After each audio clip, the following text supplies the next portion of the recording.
Hello अस्सलाम वालेकुम दोस्तों, उम्मीद करता हूँ आप लोग खैरियत से होंगे। करते हैं फिर से वापसी। हमारे पास है वही third instrument for measuring length को मेजर करने के लिए हमारे पास वो तीसरा इंस्ट्रूमेंट है।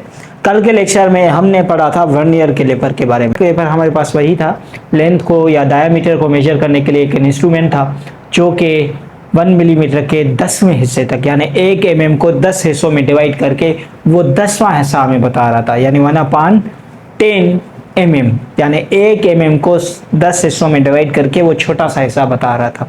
उसके लिए उसके बाद 2 स्केल थे, एक था मेन स्केल और दूसरा था वर्नियर स्केल। सही है, मेन स्केल की रीडिंग बिल्कुल मीटर र्यूल की तरह थी और वर्नियर स्केल की रीडिंग हम क्या करते थे, अप टू द मार्क उस लाइन तक जाते थे जो कि पहले को इंसाइड करे। अब बाद में भी लाइंस को इंसाइड कर सकती है, लेकिन आपने चुनना है वो पहले वाली लाइन। ठीक है, वो कोइंसाइड करेगी, उसको लीस्ट काउंट के साथ मल्टीप्लाई करें, ये वर्नियर कैलिपर रीडिंग आपको मिल जाएगी। लास्ट में दोनों रीडिंग को ऐड कर दें। वही सेम प्रोसेस यहाँ पर भी होगा। जो आज का टॉपिक है हमारे पास माइक्रोमीटर स्क्रू गेज, उसी में भी यही सेम टॉपिक यानी रिपीट हो रहे होंगे। अगर आपने वर्नियर कैलिपर को अच्छे से समझाए तो ये आप ऐसे कर सकते हैं। सही है, ऐसे हाँ ऐसे ही कर सकते हैं। तो आ जाएं, माइक्रोमीटर स्क्रू गेज है। It is used to measure small distances, यानी छोटे छोटे डिस्टेंस। अब ये जो है हाईली प्रिसाइज है, यानी प्रिसिशन के मामले में यानी कितना छोटा बता सकता है as compare to vernier caliper. ये बहुत ही छोटा डिस्टेंस बता सकता है। कौन? Micrometer screw gauge. अगर आपसे पूछा जाए मीटर र्यूल, वर्नियर कैलिपर और माइक्रोमीटर स्क्रू गेज में से कौन सबसे छोटा डिस्टेंस मेजर करता है, तो ये वाला सबसे छोटा ये करेगा। ठीक है, अब ये क्या करता है, यानी वर्नियर कैलिपर से छोटा करेगा। अब कितना मेजर कर सकता है? 1 mm को ये 100 हिस्सों में डिवाइड करता है। हमने जब वर्नियर कैलिपर के बारे में पढ़ा था, वो क्या कर रहा था, 1 mm को 10 हिस्सों में डिवाइड कर, यानी 1/10 कर रहा था। लेकिन ये क्या करेगा, 1/100, यानी और ज्यादा गहराई में जा रहा होगा। 1 mm की 100 डिविजन्स, 100 हिस्से बना रहा था। सही है, तो यानी ये और ज्यादा प्रिसाइज हो जाए, और ज्यादा छोटा, यानी 1 mm के छोटे छोटे हिस्से मिल जाएंगे हमें। यहाँ 1 mm को 10 हिस्सों में डिवाइड किया, 100 हिस्सों में। मसलन समझ लें, ये मेरे पास एक सेब था, यानी एक एप्पल समझ लें, 10 में मैंने डिवाइड किया, और ये एक सेब है जो 100 में डिवाइड किया है। तो छोटा किसे मिलेगा? 100 वाले को छोटा मिलेगा ना। ये 10 में डिवाइड कर रहा हूं, यहाँ तो बड़ा होगा, लेकिन यहाँ क्या होगा, छोटा होगा। छोटा यहाँ मिलेगा, तो वैल्यू भी छोटा मुझे यही मिलेगा। तो माइक्रोमीटर स्क्रू गेज 1 mm को 100 हिस्सों तक डिवाइड करता है। अब कहीं आपने प्रैक्टिकली किसी इंस्ट्रूमेंट को देख लिया, वहां आपको 50 डिवीजन मिल गई, आप मुझे सलाम मत भेजें। सही है, तो वहां ये समझ लें कि वो 1 mm को 50 में डिवाइड कर रहा है। तो सिमिलरली यहाँ भी इसका 20 वाला वेरिएंट भी मौजूद है। जैसे मोबाइल के वेरिएंट होते हैं ना, यानी 8 GB 128 GB यानी रैम और रोम का जो कॉन्सेप्ट होता है, 256 का भी आता है। सही है, तो यहाँ भी ऐसे वेरिएंट डिफरेंट आते हैं। कहीं आपको 1/20 मिलेगा वर्नियर कैलिपर, कहीं आपको 1/50 भी मिल सकता है। तो इससे कंफ्यूज ना हो, सिंपली वो 1 mm को 100 में डिवाइड कर रहा होगा, 50 में डिवाइड कर रहा होगा, ये 1 mm को 10 में करेगा या 20 में कर रहा होगा। कंफ्यूज ना हो, लीस्ट काउंट आप ऐसे ही निकालेंगे। ये 1/10 लिखा है mm का, 1/100 लिखा है mm का, तो यही लीस्ट काउंट है। लीस्ट काउंट होता है कम से कम डिस्टेंस जो कि कोई भी इंस्ट्रूमेंट मेजर करता है। ठीक है, तो इसकी लीस्ट काउंट कितनी हो जाएगी? 0.01 mm लिखूं, समझ लें। वहां हमने लिखा था, ये चीज हमने लिखा था 0.01 सेंटीमीटर लिखा था, ये अपने ज़हन में रखें।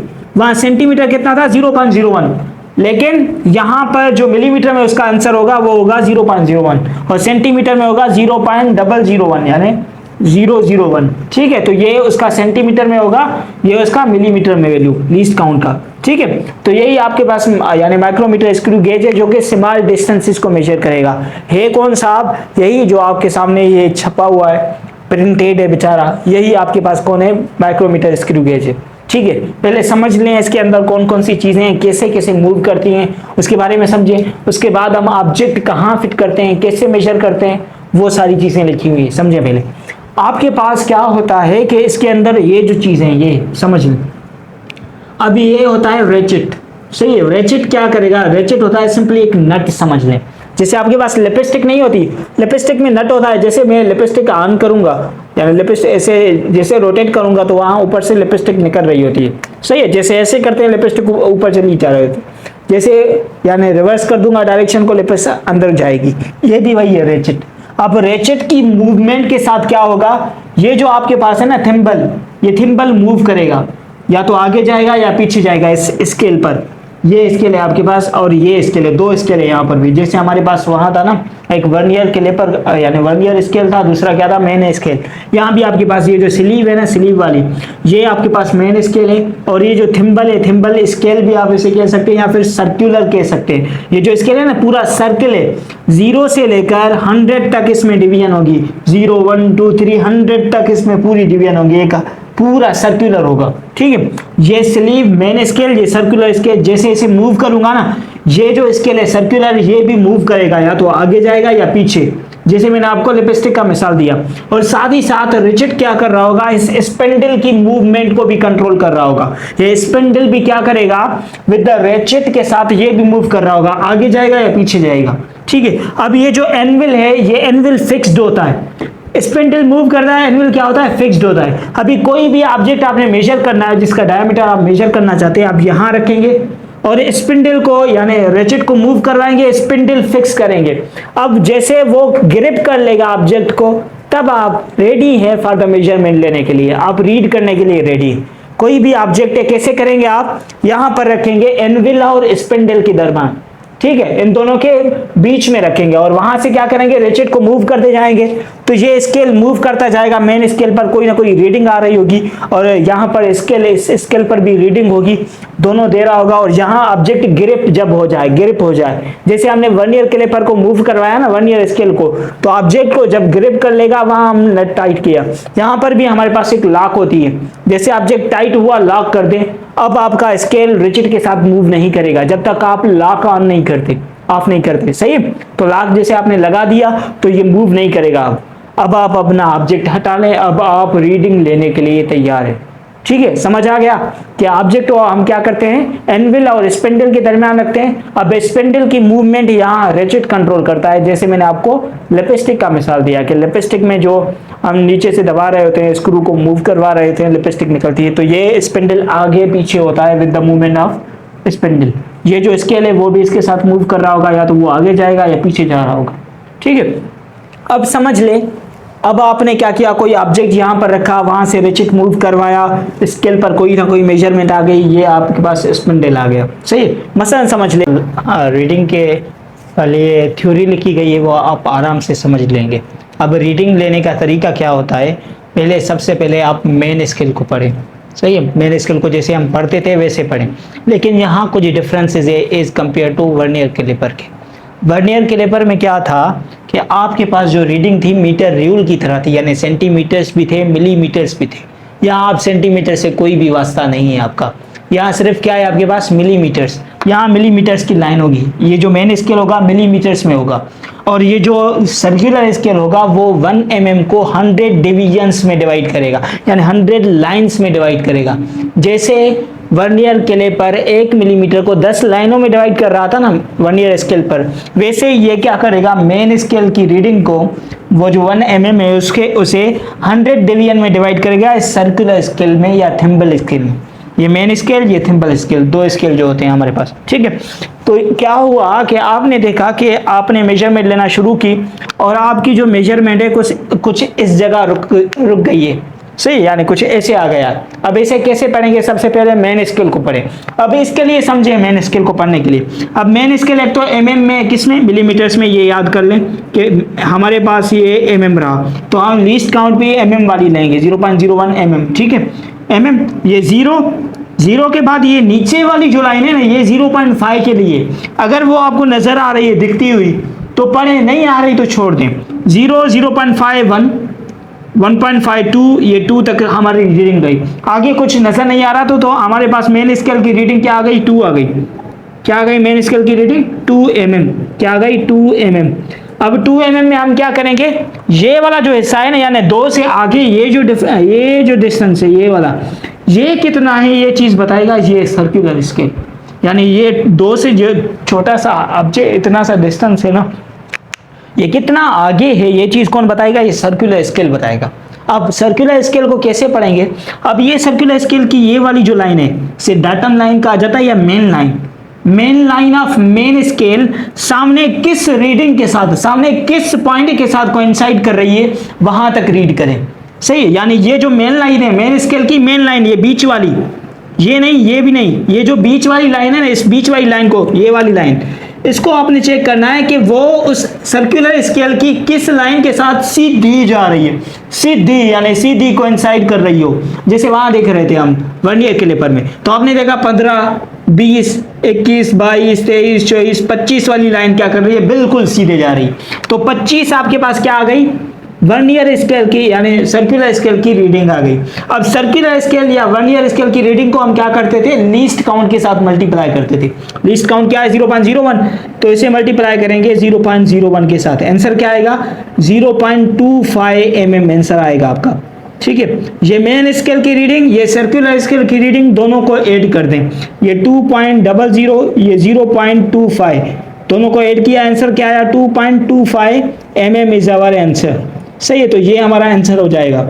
ऐसे रीडिंग लेते हैं कि सबसे पहले हम क्या करते हैं? Start to read the main scale at the edge of thimble, यानी थिम्बल स्केल जहां तक जा रहा है वहां तक पढ़ें, सिर्फ 2 तक, आगे नहीं जाएंगे, बिकॉज यहां तक 2 तक हमें नजर आ रहा है। ठीक है, edge of thimble and check out for the 0.5 line. ये जो नीचे वाली लाइन है ना, ये 0.5 के लिए, अगर वो नजर आ रही तो रीड करें, नहीं आ रही तो छोड़ दें। तो यहाँ पर नजर नहीं आ रही थी, हमने छोड़ दी, वही चीज है।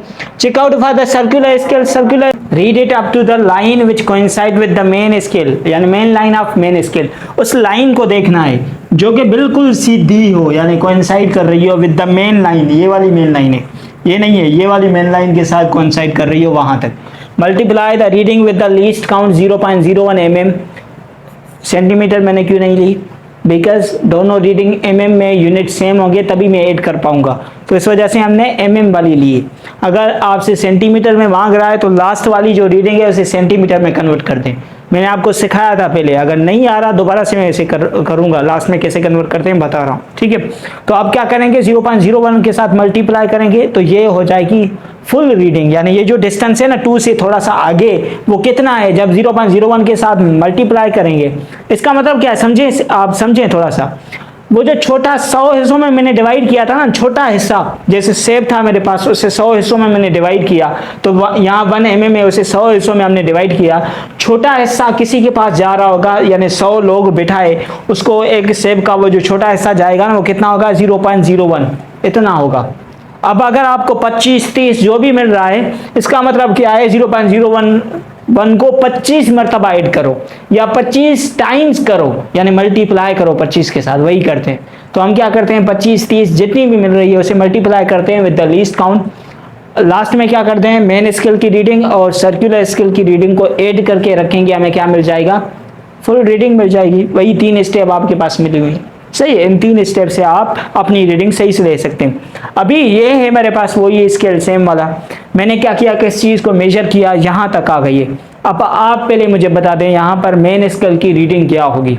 सही है, मैं ऑप्शन दे देता हूँ। मेन स्केल की रीडिंग होगी, ये 1 है, ये 2 है आपके पास। मेन स्केल की रीडिंग होगी 2 mm या फिर 2.5 mm, कौन सी होगी? जिन बच्चों ने 2.5 आंसर दिया है वो सही है। सही है, यानी ये जो हमारी रीडिंग है ना 2, मैंने आपको बताया कि अगर 2.5 वाली लाइन नजर आ रही है 2.5 लेंगे आप। अगर आपको 2 नजर आ रहा है, सिर्फ 2.5 वाली नीचे वाली लाइन नजर नहीं आ रही तो आप उसे छोड़ देंगे। देखिए यहाँ पर नीचे वाली लाइन नजर आ रही थी, नहीं आ रही थी, हमने क्या लिया? 2 लिया। ठीक है, तो यहाँ मेन स्केल पर जो रीडिंग होगी वो कितनी होगी? 2.5। ये मेन स्केल की रीडिंग 2.5। अब ये 2.5 से ये जो छोटा डिस्टेंस आगे है ना, ये वाला, ये डिस्टेंस जो छोटा आगे है वो कितना है? वो ये स्केल बताएगा। अब हम मेजर करते आए तो आपको स्केल ऐसे नजर आएगा 45, उसके बाद 50, 51, 52। 52 वाली लाइन क्या कर रही है? बिल्कुल सीधी जा रही है मेन स्केल की मेन लाइन के साथ। तो हमें जो सर्कुलर स्केल पर रीडिंग मिली वो क्या मिली? 52। क्या मिली? 52। अब सर्कुलर स्केल की जो 52 रीडिंग मिली है इसको हम लीस्ट काउंट के साथ मल्टीप्लाई करेंगे, तो ये आपके पास आ गया 0.01 के साथ मल्टीप्लाई करेंगे। तो सिंपली क्या करते हैं, इसमें क्या करें, देखें 0 पॉइंट सेम रखें, उसके बाद 52 रख दें। जो भी नंबर मिला हुआ है ना, 1 मिला हुआ है तो 1 रखें, 2 मिला हुआ है तो 2 लास्ट में 2 रखें, 52 मिला हुआ है तो पॉइंट के बाद 52 रख दें। सही है, सिंपल है। तो हम क्या करेंगे, 0 पॉइंट, ये 0 पॉइंट सेम रखा, ये 2, ये 5 रखा, ये 2 रखा, तो हमें ये रीडिंग मिल गई किस पर, सर्कुलर स्केल पर।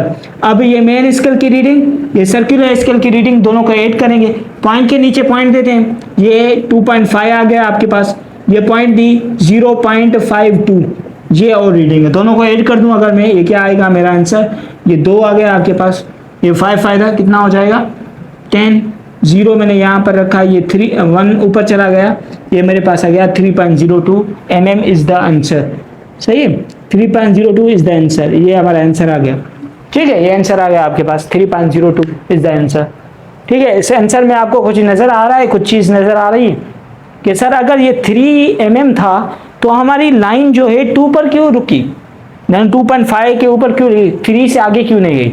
ये आंसर आ रहा है, क्वेश्चन आ रहा है आपके जहन में, आया नहीं आया, कि हमने स्केल को देखा सर ये तो 2 से पीछे है लेकिन हमारी रीडिंग 3 से आगे जा रही है, तो ये क्या कर रहा है स्केल हमारे साथ, ये 3 से आगे क्यों जा रही है। ये जो एरर आई है हमारी कैलकुलेशन में, ये जो एरर आई है, इस एरर को हम कहते हैं जीरो एरर। क्या कहते हैं, जीरो एरर। अभी इसे नोट कर लें, ये आंसर आपका सही है। तो आगे चलते हैं, जीरो एरर क्या होती है मैं आपको बता रहा हूँ।